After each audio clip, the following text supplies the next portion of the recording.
Before we begin, we would like to acknowledge that as a land-grant institution, the Center for Southeast Asian Studies at UCLA acknowledges the Gabrielino Tongva peoples as the traditional land caretakers of Toba-Angar, the Los Angeles Basin, and the Southern Channel Islands.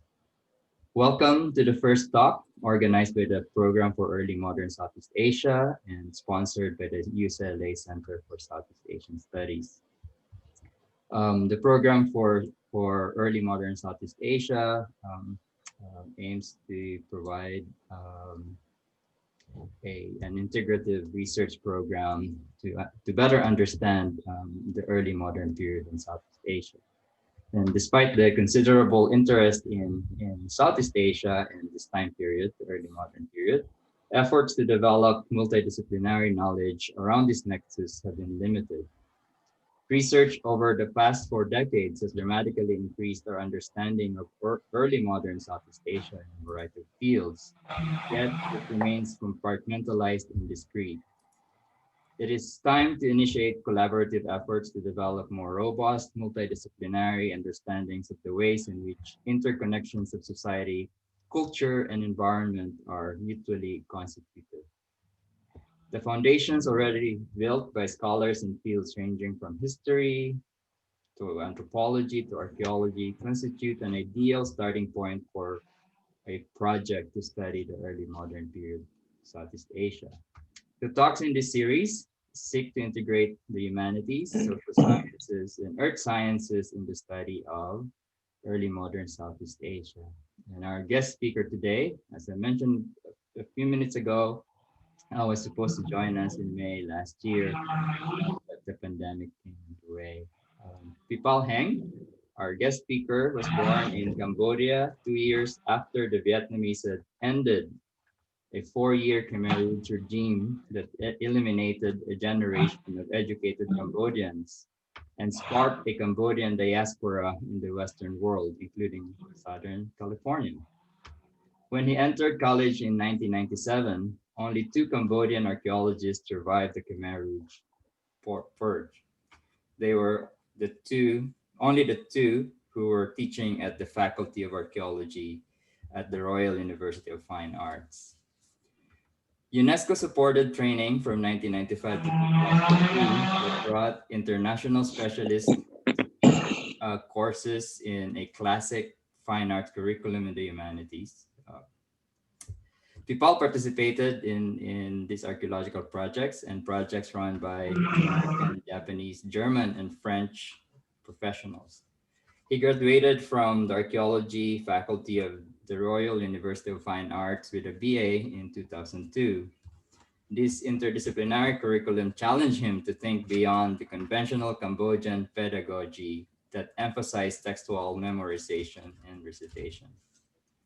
He became the only Cambodian to receive Fulbright funding for an MA in archaeology. After completing his MA degree at the University of Hawaii at Manoa in 2009, he was supported by a Harvard-ranking doctoral fellowship that funded his first 3.5 years of his PhD degree.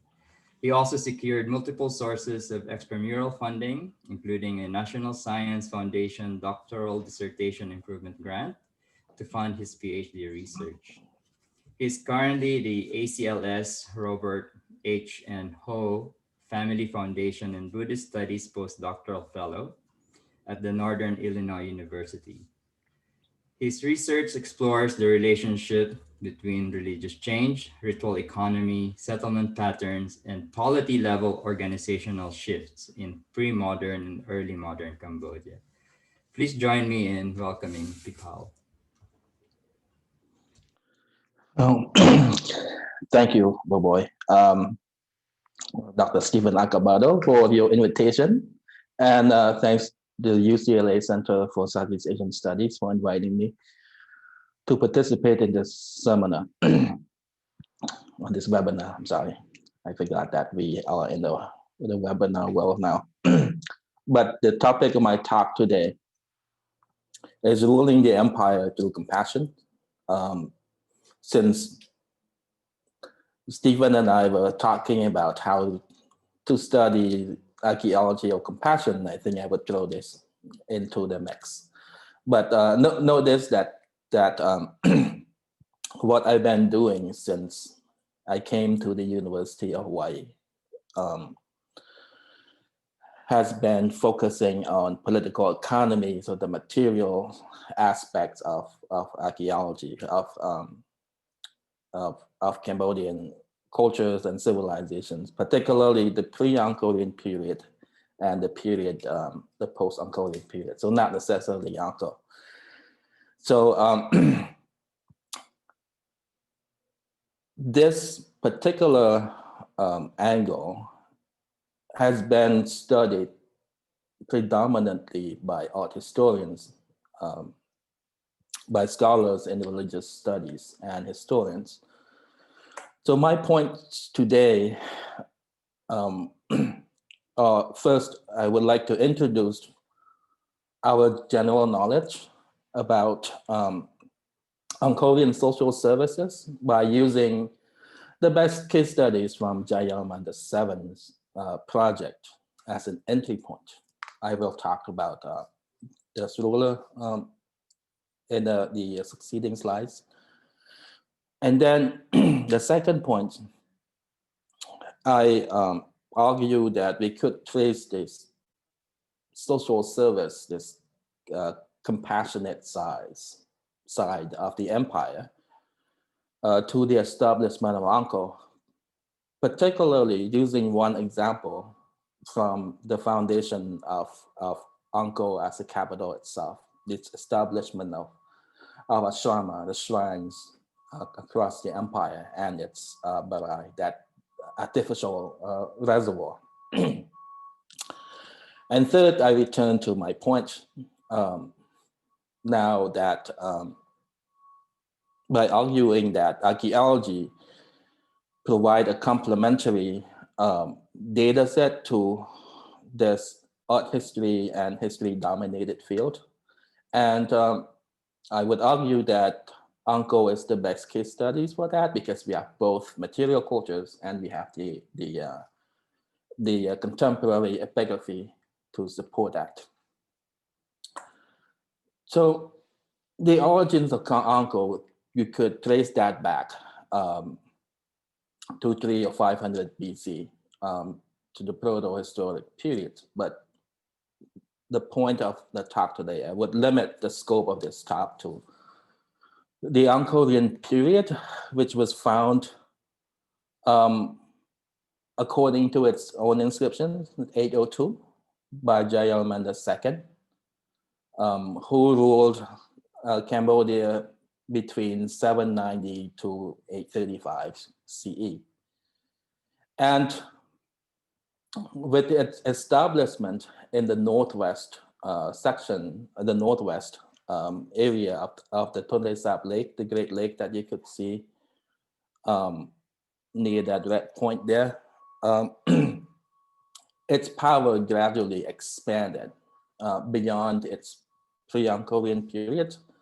So covering a large section of mainland Southeast Asia, with center in Cambodia, extending out to Thailand, to Laos, and modern day Vietnam. The civilization, the Angkor civilization, it's famous for its monumental architectures like Angkor Wat, Bayon, and its large transportation network, its intricate transportation network that linked the capital city to its provincial centers, and of course, its complex hydraulic network. So this is the map, archaeological map of Angkor itself. So the orange color are archaeological features. They are mounds, they are road networks, those linear line. And you could see at the center that there's a high density of mounds concentration. That's where the capital of Angkor was. And to the east, it's the East Baray, it's a large reservoir that I will return to, and the West Baray to the west on your left side. So I will use this king, this ruler Jayavarman VII, as my entry point to the talk. And he ruled Angkor between 1181 and 1219 CE. And I would let you read this, why he became this prominent rulers that has been the most studied so far. So he left tons of inscriptions inside Angkor and in the flank, the outflank of the centers, in the provincial centers, and a lot of monumental architectures as well. But he was Buddhist. It was not the first one, of course, but his inscriptions always talk about for this, what the deed, the merits that he made was for the sake of all creatures, for instance, so that they could be liberated from this cycle of samsara. And the most famous quote from his inscription came from one of his hospital. The suffering of men's bodies became for him the suffering of the soul, which is much more. For the grief of the kings is the suffering of their subjects and not their own. So this became a model of scholars who studied his reign, right? And that explains why we know a lot more about his reign generally. So again, the religion during his reign was Mahayana Buddhism or mainstream Buddhism, but the traditional Shaivism and Vaishnavism was still there, was still in the court.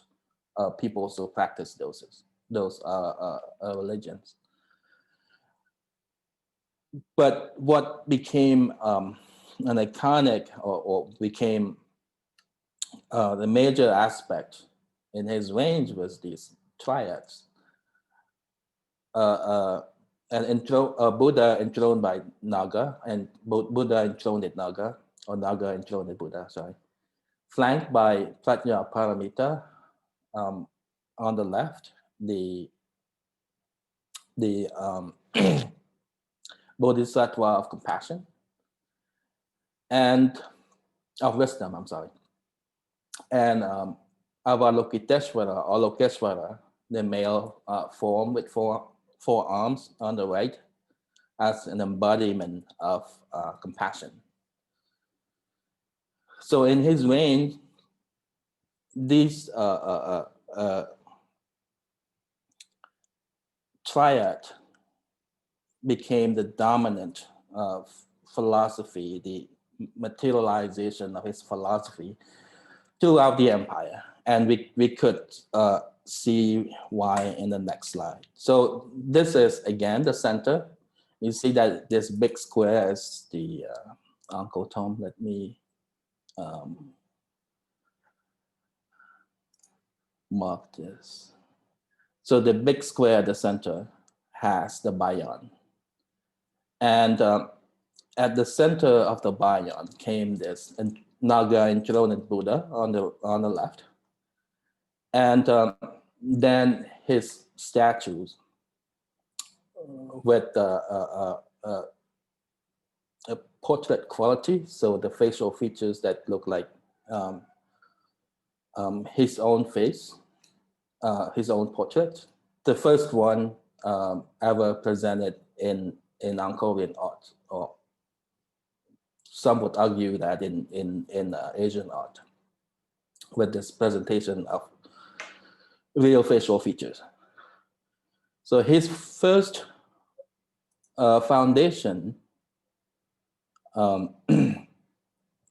when he came to power, was building the Prohm temple to the east, so mark there, and dedicated that to his mother in the form of Prajna Paramita. Again, refer back to the triad. So the form of wisdom, and that was the Prohm. So that was built in 1186. And then his next project was the Preah to the north,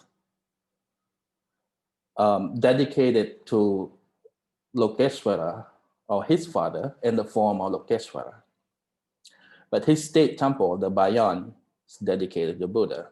So you could get sort of, we could get an illusion that the Prajna Paramita was the mother of the Buddhas. That's what the inscription called her. And Lokeshwara, the father of all Buddhas. And that's at the center, create Jayavarman VII, which is this Buddha, sitting at the center of his new capital city of the Angkor tomb. So I would first go to his first foundation, the Prohm temple. The inscription, we know from the inscription that it was called Rājavihāra, or the royal pagoda. It served as a religious university. In its heyday, it hosted around 439 religious scholars, teachers, and 970 students living inside the compound. And all of them received these rations of rice. So about 0.97 kilogram, almost 1 kilogram per person per day. So you could imagine that's a free university with daily meals paid for by the state. And within this foundation inscription, they also talk about the foundation of 102. So they call it Arogyasala, which is literally health centers or hospital, spreading across the empire. And the resources like rice, like medicines, for the most part, was sent from here, from the Prohm, which from Rājavihāra, which was like a department of health. And so far, what we know about this health center, about this hospital, was that it was dedicated to the Buddha Pajya Guru, and the Buddhist deity, the sun and the moon. So curing all illness. And again, according to inscription, there were 102. Resource and medicine were sent from the Prohm, and one director, a main surgeon, was also sent from here. So across the empire. So we know that nowadays, 67 of these have been located, 30 in Thailand, Northeast Thailand alone. We have one inscription from Saiphong near Vientiane, but its location was not certain. It might have taken from the west side of the Mekong River. And the rest in Cambodia and southern Vietnam, we do not know how many were there. Then the next one I want to talk about is his second foundation of Preah. From the inscription that was called Jayasri,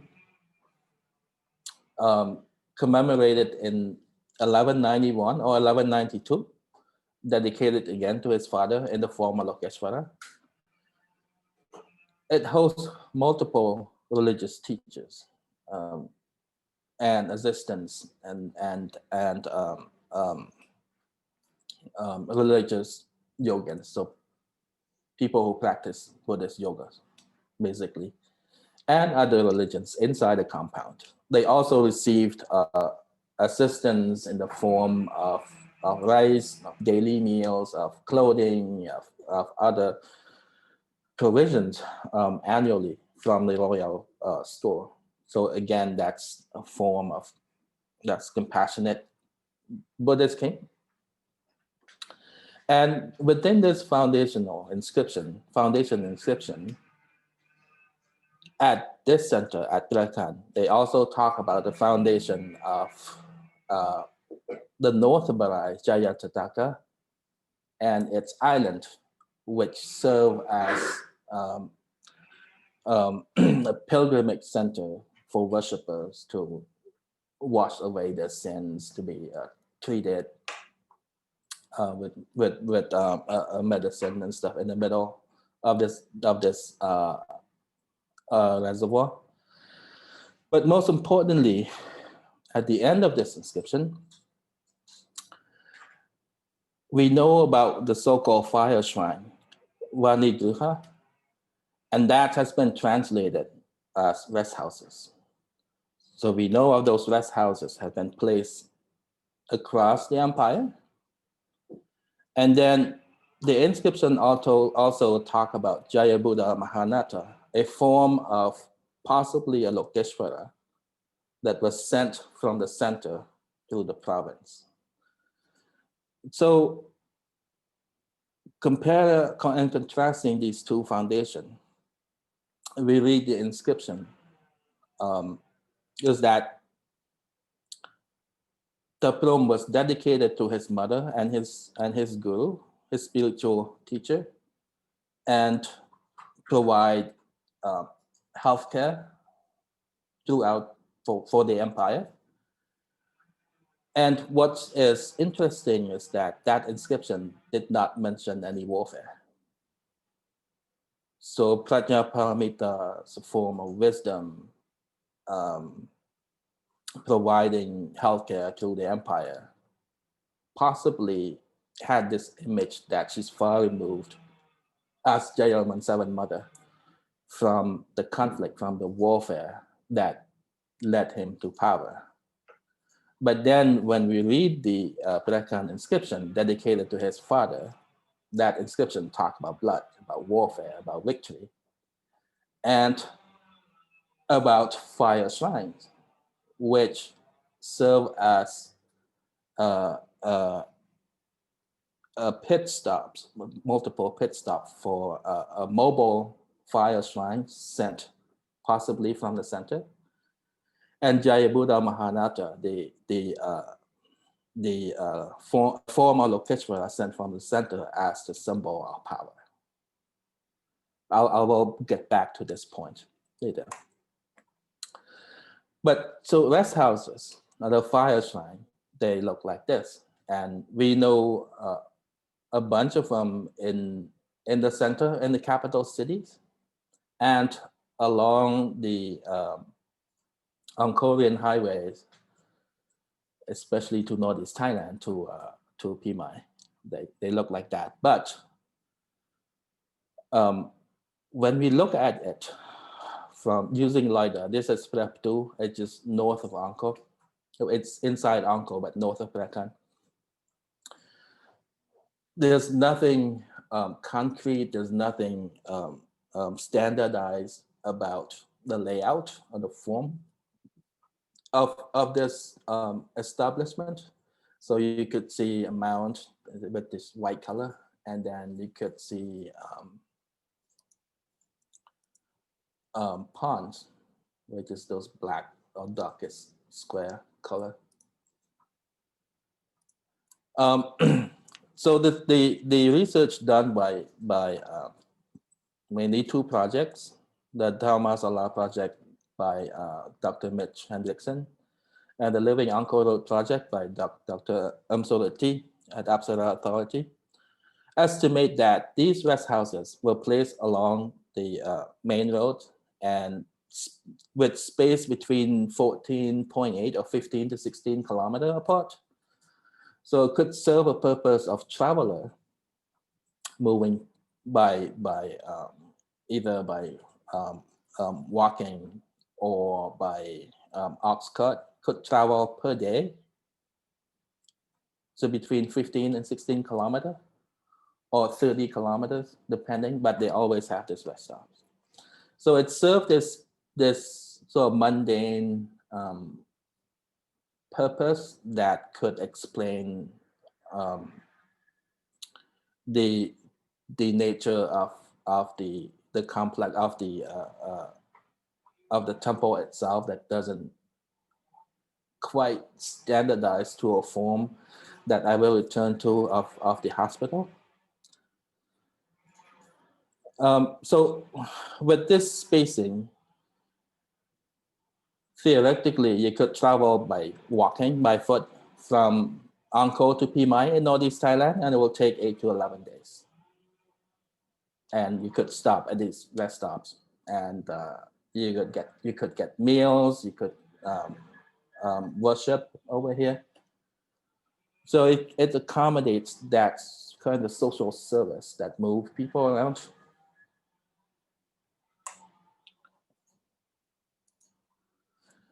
And the next one that we know again from the inscription is Jayabuddha Mahanatha. 25 of them was sent from the center, especially as of at the time when the inscription was written. So 1191 or 1192. And possibly this Jayabuddha Mahanatha, according to Hiram Woodward, could have been Lokeshvara, or the so-called radiant Lokeshvara. So eight arms Lokeshvara with small Buddhas around his body. And we could trace that back through a bas-relief to a carving of Bantechma, which depict the same form of Lokeshvara visiting the realm of hungry ghost, which is a form of hell, where he, with the presence of this Lokeshvara, this hungry ghost you could see at the bottom was satiated with water. So it satiated the thirst, and it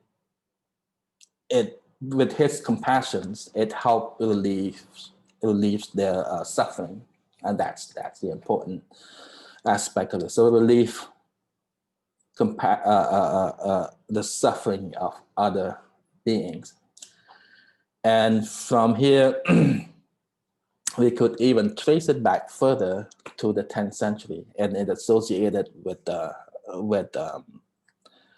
this image with open palm at the bottom, with a similar meaning of compassion, but also possibly associated with satiating the hungry ghost, the Preah.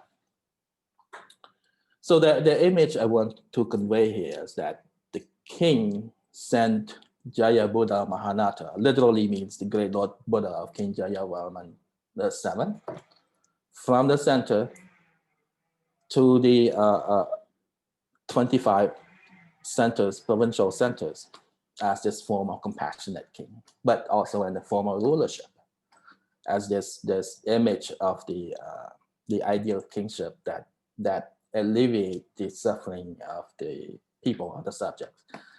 Like what we have seen, the quote I showed you earlier, the grief of the king, of the people and the suffering of the king. So that's sort of the image that have been portrayed of him in his own inscription.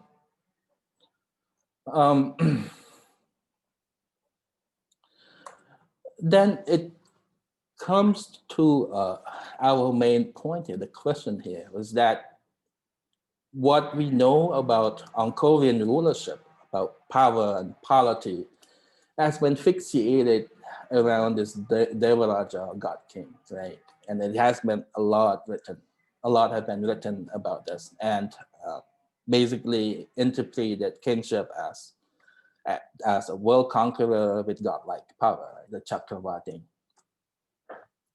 And with multiple Sanskrit inscriptions, portray poems, portray those Angkorian kings as conquerors, destroyer of enemies, charmings, etc. and extra. So sort of what anthropologists in the 70s and 80s associated with the man of prowess or charismatic leader. So it carries a different image of this kingship that's far removed from the rest of the populace. But then when you look at Jayavarman VII's inscription using the Buddhist compassion, it's all about, well, it's for the sake of all being. It's so, it has this intimate feeling to the populace, and then that's attract. So to draw, not sure it draw a lot of people during that time in, but definitely draw us as researchers, modern researchers, into this philosophy. So to talk about his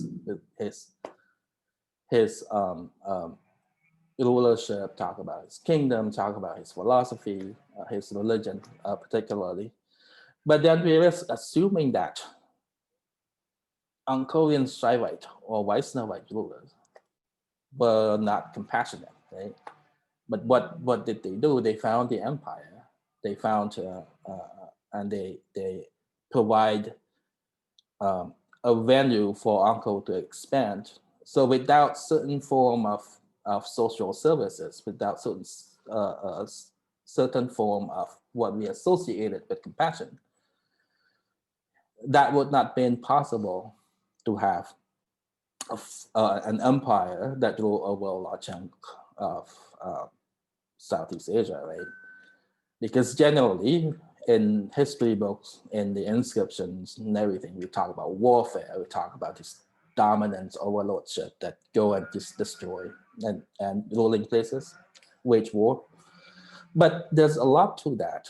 If we look at the one of the founder of Angkor, inscriptions from one of the founder of Angkor, Yaśovarman, ruling between 889 and 910 CE.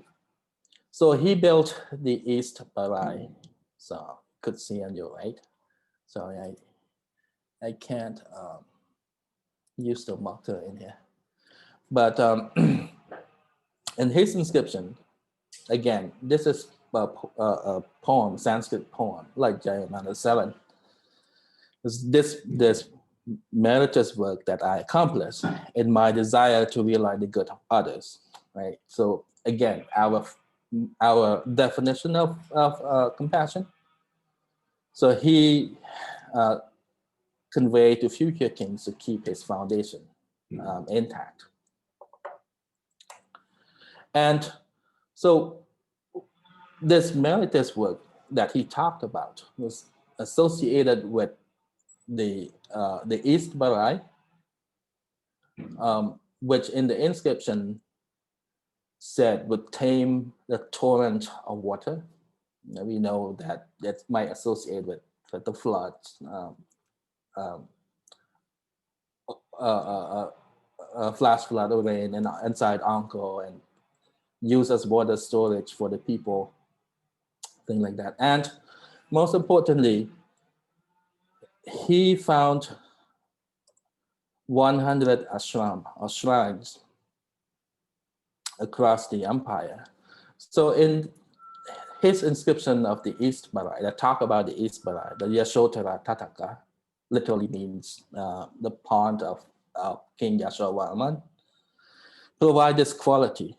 Right? The Baray brings happiness to all living beings. It has embankment filled with flowers and overgrown with trees, then has a lot of birds, that attract a lot of birds. Of course, it's water and trees, right? And he ordered those birds to be watched, to basically not harm them. And the construction of this pond, again, of this reservoir, tamed the flood or torrent that poetically was like a dam stream from the sky, right? So And that was the Baray, the water reservoir. And around this water reservoir, we know of 4 ashrams. So he found 100 ashram shrines across the empire. Again, from his inscription, as a cherish to gods, to ancestors, and to the guests. He built these ashrams with all of these supplies of food and everything that welcome everyone without exception. But this sort of not, there's conflicting information in the inscriptions. So notice that they include young boys, old men, the suffering, the unfortunate, the abandoned. Will be careful with food, medicine, and other necessary supplies. Right.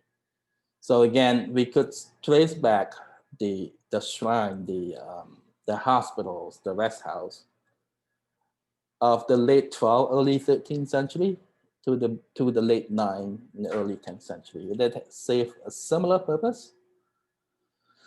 But in the inscription, foundation inscription of this itself,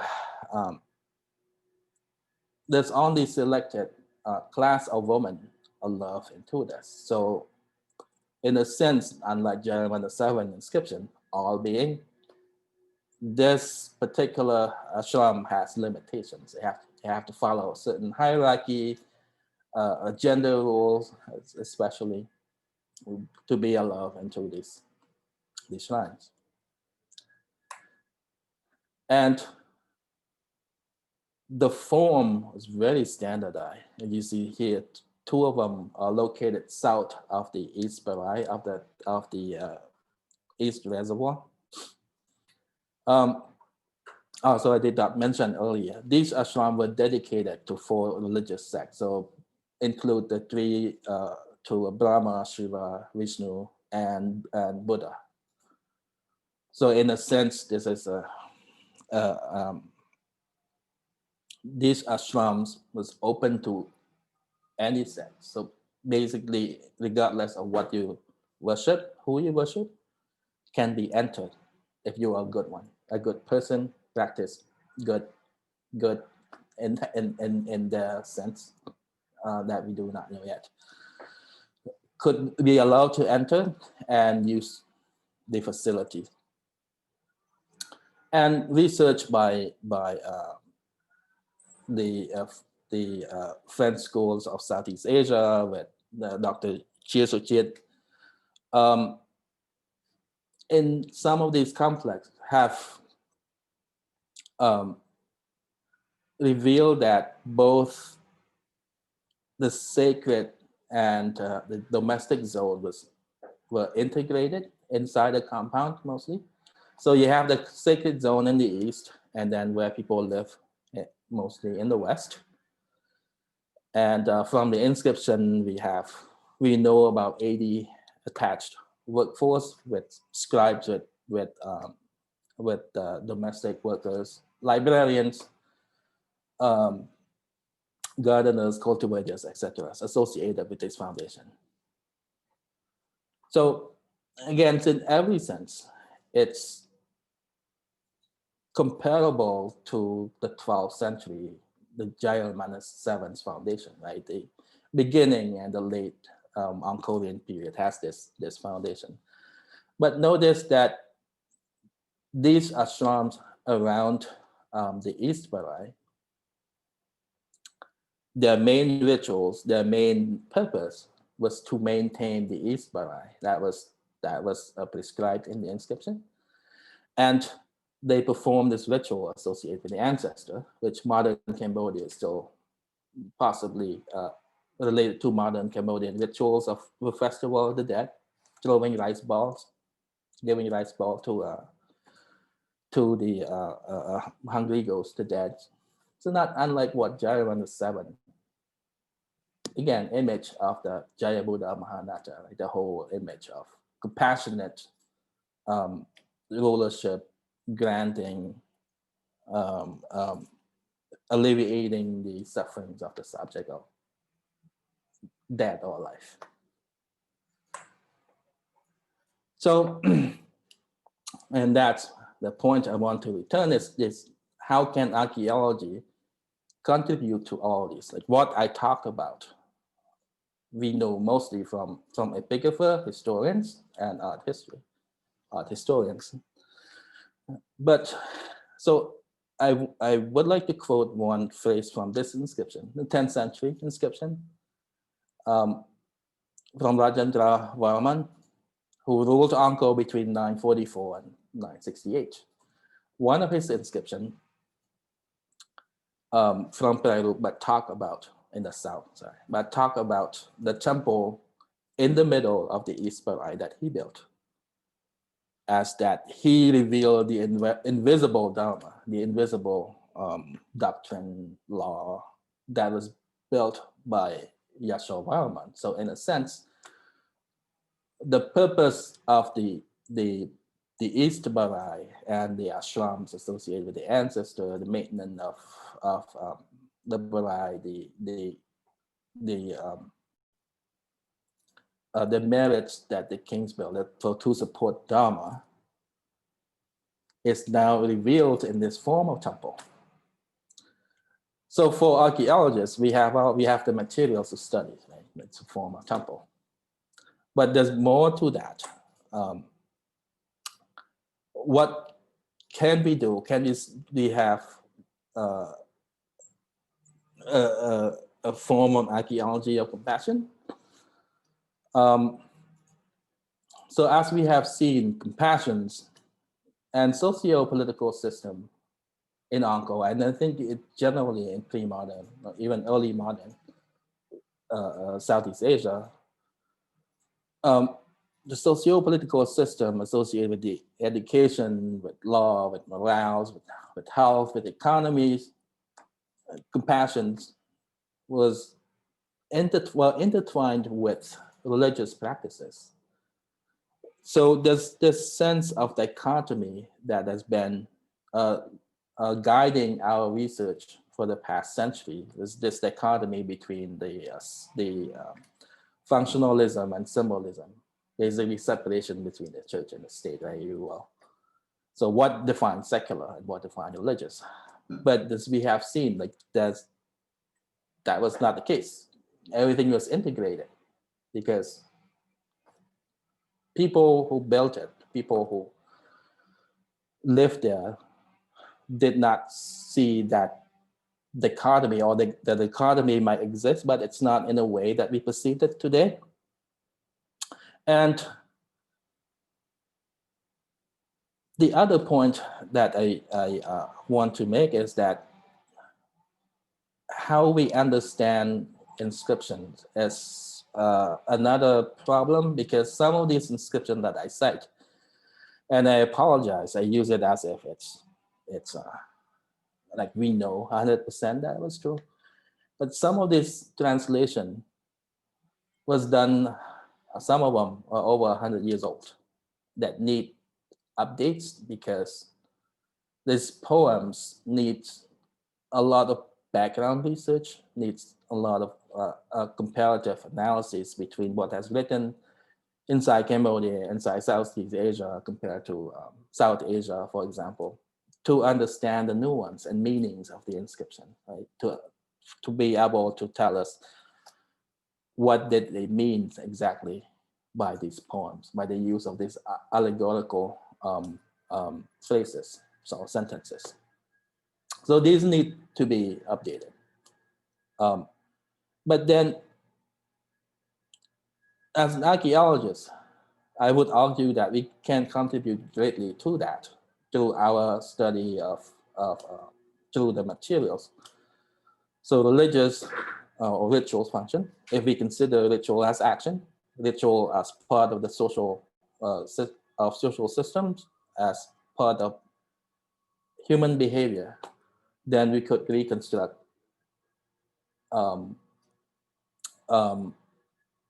the materials, we could provide the meanings, we could provide complementary data sets to what art historians had studied. So what can we do with that? For the past 2-3 decades, archaeologists and art historians have been studying spatial configurations. So this has been noted since the beginning of the study of the hospital. So these are the hospital from Jayavarman VII. So to the left, all of them are located in Thailand. So 30 of them.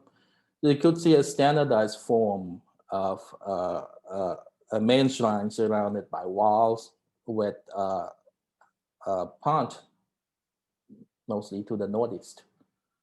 So this is strictly standardized.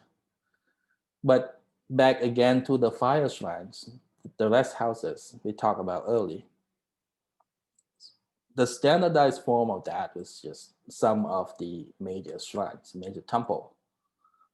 But not all of them have that same form, have the same shrine either, because the inscription talk about a shrine in southern Cambodia on Mount Phnom Kiso. And so far we have no evidence of that structure. It's comparable to those known in Angkor and along the highway to northeast Thailand, to Pimai. But fire shrine, rest house, serve also a domestic purpose, so traveler, accommodate traveler. So, and that might explain in part that it was not quite standardized to the way of what we call formal rituals associated with the medical system. So since it's part of the religious rituals, it became more standardized. This is my hypothesis. And again, if you recall the ashrama, the shrines, but the 9th century, early 10th century shrines are highly standardized, especially inside the capital, with wall enclosures divided into sacred and domestic areas. But then when we moved outside of the capital, this standardization, this division tends to fade away. So generally, what we know is that some of these foundations, both the fire shrines, the rest houses, and the Yasodharāśrama were established within the pre-existing temples in the provinces. So that might help explain that less standardization aspect of it. And this is from Dr. Kyle Latnes is here. So his research with Dr. Idarit, the Apsara Authority, of a hospital shrine in Angkor. So from art historian, you could see that the triad of Buddha and surrounded by 2 deities on your top right. So that's Pasya Guru, identified so far, surrounded by the sun and moon deity. And the excavation at Tunle Skot in 2018. So you have a similar sun or moon deity on the top left being excavated near the temple. And the map, a topographic map here produced by LiDAR map, you could see the spatial layout of this temple inside the capital city. And we have ceramics, associated with both domestic and ritual functions, because if the ritual area or the sacred area contain the action associated with offering, like offering food to the statues, then we would have seen, these vessels, these ceramic containers too, right? But nonetheless, there's activities inside this compound. And the trench on your lower right, that came from Defense School of the Far East at another hospital inside Angkor. So this contributes to our understanding of the layout, the use of the layout of this these hospital. And with the hospital, the rest houses, their location have been plotted along the major highway from Angkor. You could see in this map by Dr. Mitch Hendrickson. So a series of these temples were regularly spaced along this highway. So they were integrated with the Angkorian transportation system. So they provide both ritual and domestic functions along these road systems.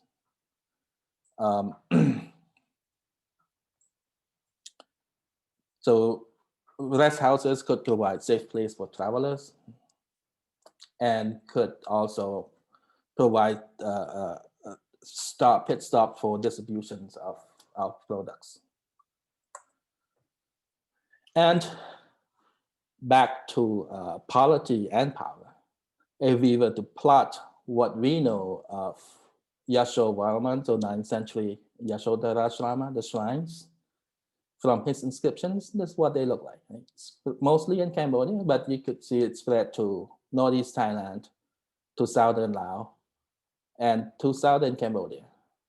Another inscription, another Yaśovarman inscription actually found all the way down south to the delta in Vietnam. So the shrine from the 9th century and early 10th century seem to also place along these major centers that we could trace the communication network to. So they could have similar functions to those of the late 12th, early 13th century. And if we place, again, this is all Jayavarman VII shrines. So hospital in circle, black circle, and the House of Fires that I know of here in Orange Square. So you see it spread across the domain of the empire. And the Jaya Buddha Mahanatha, right? One is found further west of Thailand near the border with Burma. And the other one that I know of was in Bindin in one of the Cham capital. So if we plot these foundations of compassions, again, back to our compassions, to polities and power, it's conveyed both, right? So not only that we could study this form of state passions, kingships, and polity, we could talk about the wax and wane, the power of this polity to this foundation as well. And my last point here is that both examples that we talked about, even though they adhere to the world religion, to Buddhism and Hinduism, whether it's Shaivite, it's Vaisnavite, or Brahmanism, both Jayavarman VII's foundations and Yaśovarman's foundation all associated with the ancestral worship. And that we could trace back to way back to the prehistoric period associated with the burial sites, everything found throughout northeast Thailand and Cambodia as well. So this aspect of ancestral worship was still prominent. A display of power and rulership in Angkor. And so I would end with this slide, but the point here is that we need a lot more work to do on this, back to from the early slide to reassessment of the Sanskrit inscriptions that need retranslation, to further understanding of the spatial usage within these shrines that we know of. So hopefully if we could, as archaeologists, contribute to the understanding of these this use of space, the shrine associated with compassions that provide an angle to look at Angkorian civilizations, a different angle to look at Angkorian civilization. We could theoretically extrapolate this to include other temples that we do not know, that we have no inscriptions, no epigraphic data or iconographic data to talk about. And thanks to these individuals and foundations that allow me to complete this presentation. Thank you.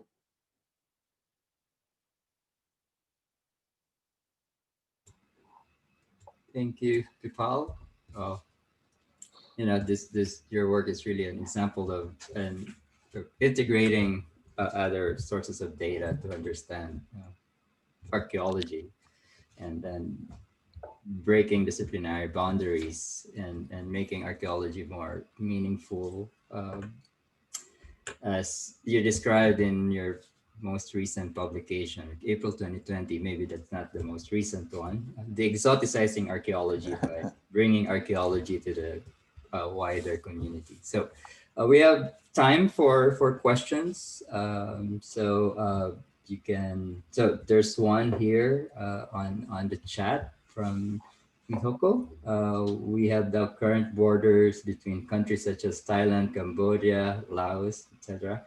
But how was the border system or ethnic group situation back then? Any similar groupings? So ethnicity and border and I think the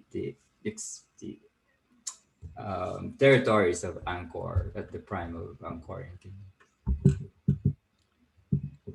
Thanks. That's complex questions, but that has to do with what the modern construction of nation state, right? So ethnicity in one way, before the foundation of modern nation state was quite different. So I think that what drove the model of galactic polities, the model of mandalas, that part of the wax and wane of Southeast Asian polities, pre and early modern Southeast Asian polities, that has no fixed border. So these lines that we saw today did not exist. In the past, it has a lot to do with the fluid way power was perceived, right? So in Cambodia, as many scholars have noticed, the inscriptions, since the beginning of the epigraphic records, main vernacular language has always been Khmer.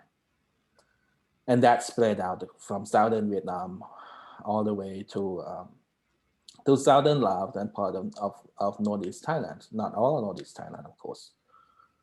But this has been dominant. But what we did not see was evidence associated with different ethnic groups that could have present and incorporated into the political system of the Angkorian period, but the reference to them were mum. Like, we only knew of a few ethnic groups mentioned, like Ramine, which most likely Mon, mentioned in the inscriptions from the pre-Angkorian period.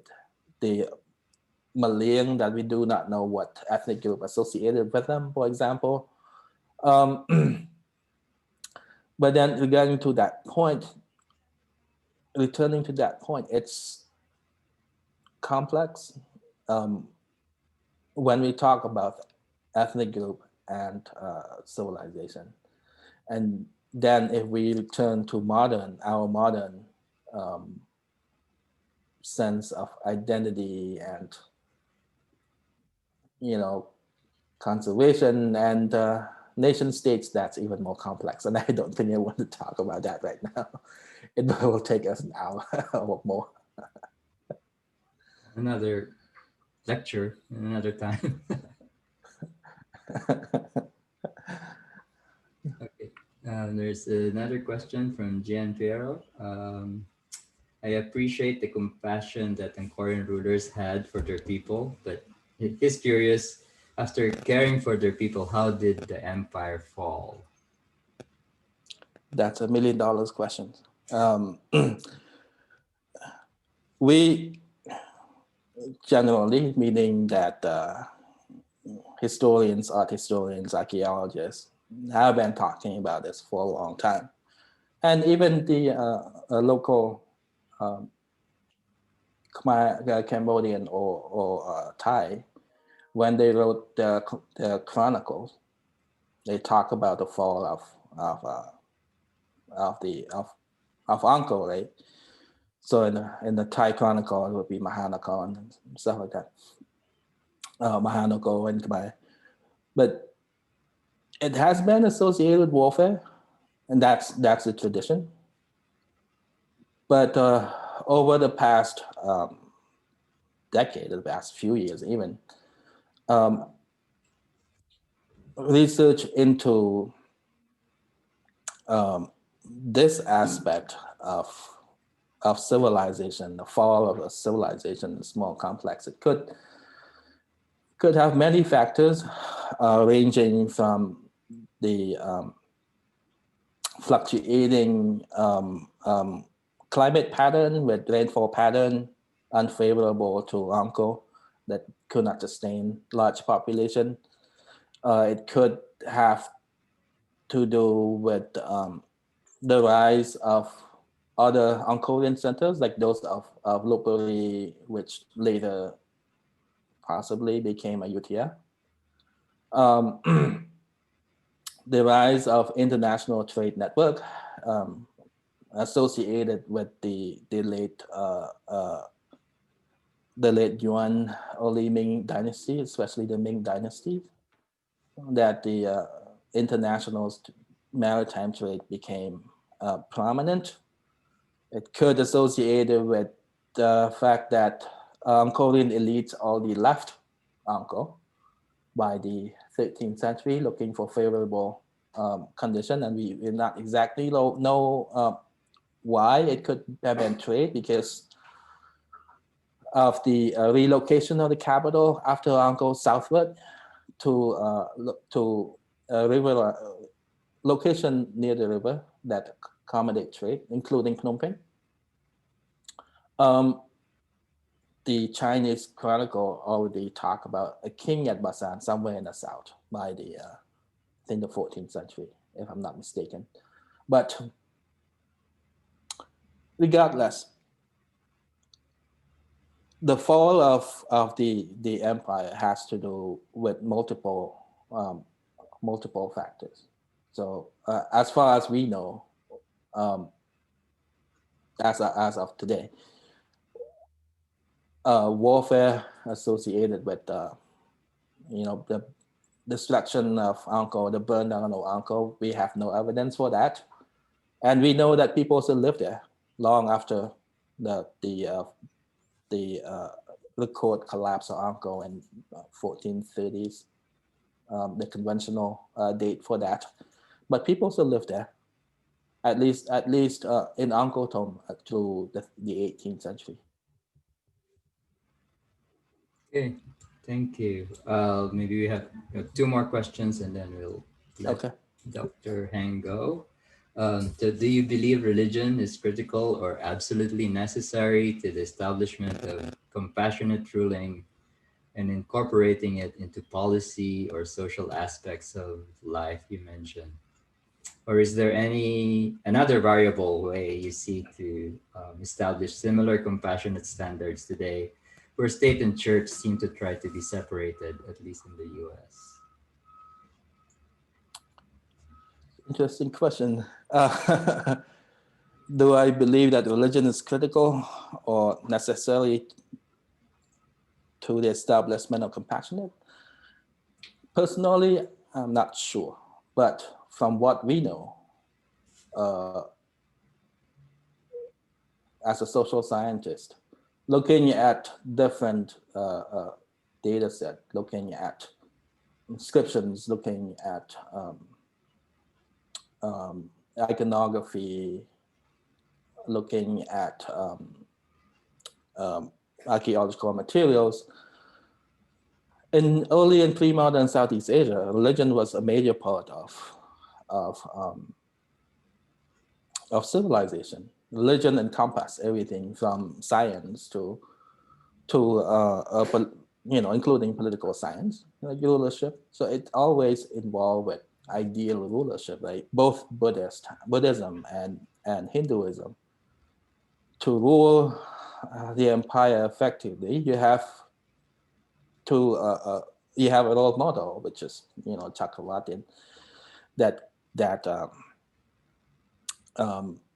could be Vishnu in the form of different avatar like Krishna, or you could look at the mythology carved in Angkor, like the Mahabharata, for example, that can be read, or actually that's convey leadership, how to become leadership, how to be a ruler, how to be kings or princes according to Dharma. So in the past, it was the constitution. But in terms of the modern sense of being compassionate and religion, the separation of religion and state, that is our modern world, right? So I would not delve into that deeply, but if you look at the religious studies, they already talk about American civil religion, and that's enshrined in the Constitution and the rituals that Americans adhere to, right? Even Congress is a sort of rituals, a sacred space. The events being revealed now is that there's a sacred area you should not break into. But return to your questions. It's in the past it was essential in the sense that religion covers everything, science, morale, different form of governments. But compare that to our modern world, it's quite different. It's not a one-to-one comparison. But we could definitely draw from that. Well, I think humanity is characterized by our compassion, and as archaeologists, I think there's a need to a paradigm shift in looking at the archaeological record. For most of our history as archaeologists, as a discipline, we've been preoccupied with looking at conflict, warfare, abandonment, and collapse. And Southeast Asia is not exempted from this tradition.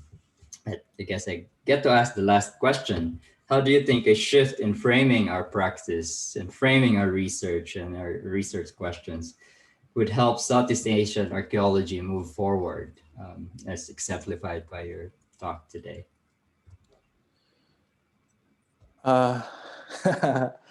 Well, I coming from a different tradition. So at UFA, we had this integrated aspect of discipline. If you were to ask me back when I was at UFA, I would not know the difference between art history and archaeology as the way American system defined it, right? Because for me, it was all the same. Like it's a complementary perspective at looking at civilization. But having indoctrinated in American discipline of anthropology and archaeology, I think research questions and the way we frame research questions would greatly impact not only the outcome of our research, but also the community associated with that, right? The outcome of the research questions, the operation of the research and everything. So it goes hand in hand. But I think that from one aspect that I think my talk convey here, if we were to frame our research questions to study Southeast Asia and Angkor especially is that framing it from a dichotomy of this or that, you know, the null hypothesis, might not work. Because especially if you do, well, is it functional or is it symbolic? If the research questions continue to frame that way, I don't think that it's productive, and we would end up where we started a century ago.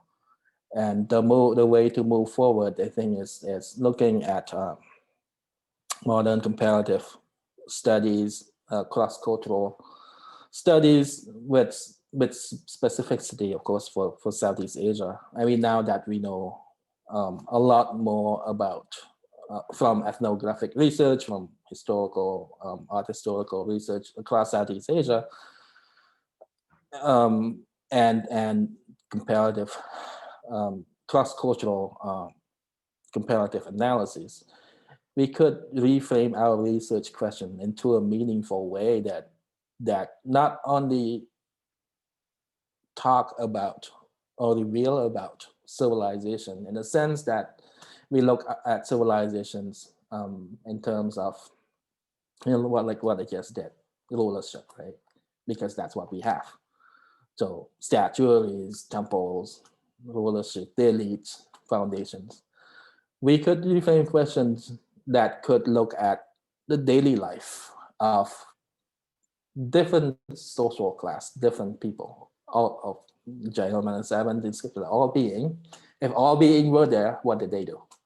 What material remains did they leave for us to study? Did they fit into this grand, this overarching imperial paradigm of passions, of, you know, religious philosophy, or the what have been portrayed on the bas-relief, the carvings of the temple? Was that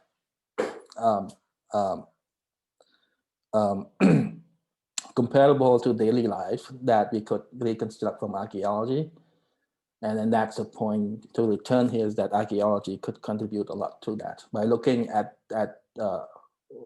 people of different backgrounds, social classes.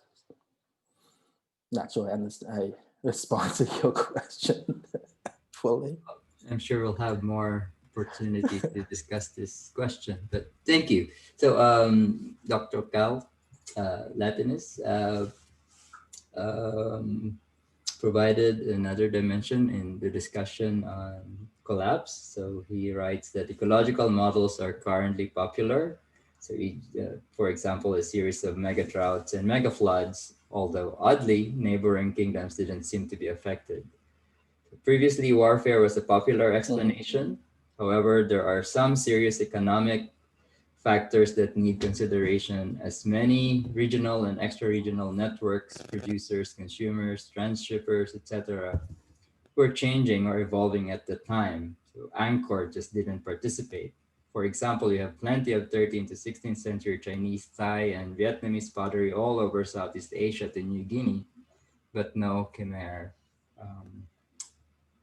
materials. So thank you, Kyle. Okay, so any other last minute, last second statements? So the next talk for this, we'll call it a mini series, will be, I think, sometime in February on epidemics in the Philippines. Dr. Christine Noel Peralta will give us a talk. We'll share her research about the epidemics in the Philippines, and we will post that information in the Center for Southeast Asia Studies webpage and at the Program for Early Modern Southeast Asia webpage, hopefully at the end of this week. So again, thank you, and please stay safe, everyone.